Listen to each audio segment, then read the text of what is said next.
Dieu merci, les gens ont pu faire sortir 3 personnes. Bon, pour le moment, 3 personnes. Mais tout le bâtiment est tombé. Tout le bâtiment. La vidéo que vous venez de voir est une vidéo qui présente un immeuble qui s'est écroulé à Abidjan. C'est une scène qui peut paraître dramatique ailleurs, mais à Abidjan, c'est presque la routine. Je suis même tenté de dire que les Ivoiriens sont habitués à ce genre de scène. Depuis plusieurs mois maintenant, on assiste à une cascade d'effondrement d'immeubles. Alors, quelles sont les causes à la base de ce phénomène?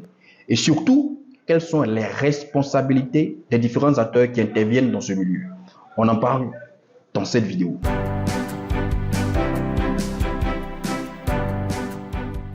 Salut, bienvenue, je suis Thiemé Ben Raoul et aujourd'hui, on va parler des effondrements d'immeubles en Côte d'Ivoire. Comme vous le savez, le 30 juin dernier, un énième immeuble s'est effondré en Côte d'Ivoire et c'est inadmissible. Comment expliquer qu'aujourd'hui encore, en 2023, on assiste à ce genre de scène? Mais c'est incroyable. D'un premier point de vue, on peut facilement accuser le ministère de la Construction, mais pas si vite.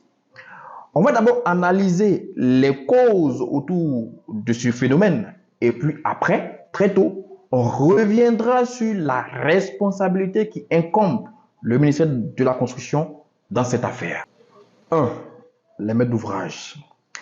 J'accuse à un premier temps les maîtres d'ouvrage parce que c'est eux qui ont le pouvoir de décider, de choisir soit des professionnels pour leurs projets ou des tâcherons. Vous savez, à force de vouloir économiser sur vos projets de construction, vous finissez par confier vos projets à des personnes qui ont très peu de qualifications ou très souvent même qui n'ont aucune qualification, mettant ici en péril la vie de plusieurs centaines de personnes en danger. Et souvent aussi, ça produit des conséquences financières parce qu'il faut savoir que lorsqu'un immeuble s'écroule de la sorte, c'est beaucoup d'argent que le maître d'ouvrage y perd. La deuxième catégorie de responsables, ce sont ces tâcherons qui se disent être entrepreneurs en bâtiment. Vous savez, aujourd'hui, quand les gens n'ont rien à faire, ils prennent quelques documents, ils vont à la CPC, ils déposent, ils créent une entreprise, ils deviennent entrepreneurs en bâtiment. Et malheureusement, ils sont à la recherche de certaines proies, parce que je les appelle des proies, parce qu'ils n'ont aucune qualification et ils ne se font pas entourer de professionnels. Et quand c'est comme ça, lorsque malheureusement un maître d'ouvrage qui est un peu naïf tombe sur eux, il n'est pas très exigeant, il ne leur demande pas bien leur parcours professionnel, machin et tout ça, et à la fin, il leur confie des centaines de millions et à la fin, ça aboutit au résultat qu'on connaît, qui s'est concrétisé le 30 juin dernier. La troisième catégorie de responsables, le ministère de la Construction. Revenons maintenant sur le ministère de la Construction. Vous savez, le véritable problème aujourd'hui qui fatigue beaucoup le ministère de la Construction, c'est la corruption. Il y a des personnes, selon les antennes dans les différentes communes, il y a des personnes qui sont chargées d'exiger le permis de construire chaque chantier qui sort du terre. Mais ces personnes sont très corrompues. Aujourd'hui, il suffit d'arriver sur un chantier, même s'il n'y a pas de permis de construire, lorsque vous proposez quelque chose au contrôleur ou à la limite au chef de l'antenne, vous avez comme le permis de construire, on ne vous embête plus. Vous construisez jusqu'à la fin, on s'en fout de si vous avez fait des études ou non. Et ça, c'est dangereux, malheureusement. Ça met en danger la vie de plusieurs personnes. Donc, le ministère de la Construction doit prendre ses responsabilités. Monsieur le ministre, il faut que vous preniez vos responsabilités. Parce que le fait qu'un maître d'ouvrage ait eu le permis de construire garantit, ne serait-ce qu'à 75-80%, la stabilité et la sûreté du bâtiment.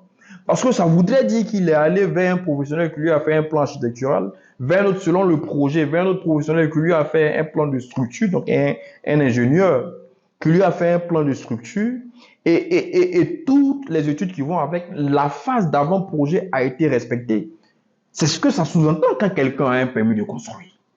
Ça sous-entend aussi que la personne est vraiment propriétaire de son bien immobilier, donc du terrain. Donc, ça garantit un certain nombre d'éléments autour qui vraiment, pour moi, allaient réduire de façon drastique les accidents tels que nous avons vu le 30 juin dernier. Et puis, l'autre volet de la responsabilité du ministère de la Construction, c'est que on ne voit jamais des résultats d'enquête.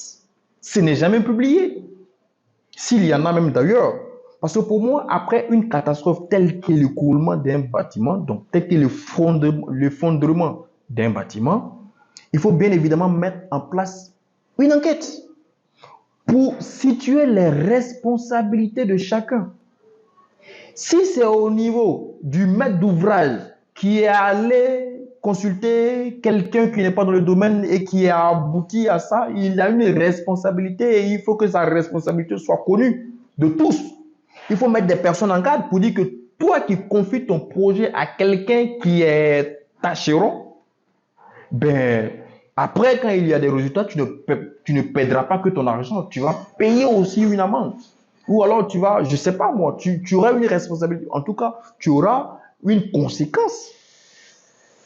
Et selon l'avancement de l'enquête, les responsabilités étant situées, chacun paye ce qu'il doit payer.